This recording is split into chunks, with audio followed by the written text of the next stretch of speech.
అమ్మని మీ అమ్మని కాదులే గాజు బొమ్మని, నవమాసాలు మోసిన నీ భారాన్ని మర్చిపోయాను ఆ బాధని, కళ్ళ ఎదుట చూసి నీ నవ్వుని పెంచాను నువ్వే నా ప్రాణమని, కానీ ఎందుకు అయ్యాను నేడు నీకు ఇంతటి భారాన్ని, మిగిల్చావు నేడు నాకు ఒంటరితనాన్ని, అనిపిస్తుంది నాకు అయ్యుంటే పసిడి బొమ్మని, నన్ను వదిలి ఉండవని, కానీ ఎవరికీ చెప్పను నా ఈ బాధని.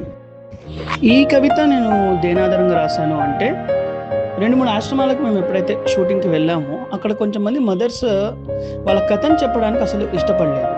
ఎందుకు అని అడిగితే కనుక, ఇలా డబ్బు కదండి మెయిన్ సమస్య అదే, కానీ మేము అందరి ముందర కనిపించి మా పిల్లల్ని తక్కువ చేసి మాట్లాడాలని మేము అనుకోవట్లేదు, కానీ అదే మేము కూడా ఏ బంగారు బొమ్మో బంగారమో అయి ఉంటే కనుక వాళ్ళు మమ్మల్ని పక్కనే పెట్టుకునే వాళ్ళుగా అని ఒక తల్లి అన్న మాట నాకు చాలా టచ్ అయ్యింది.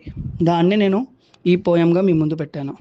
బాగుంటే లైక్ చేయండి, షేర్ చేయండి. Thank you.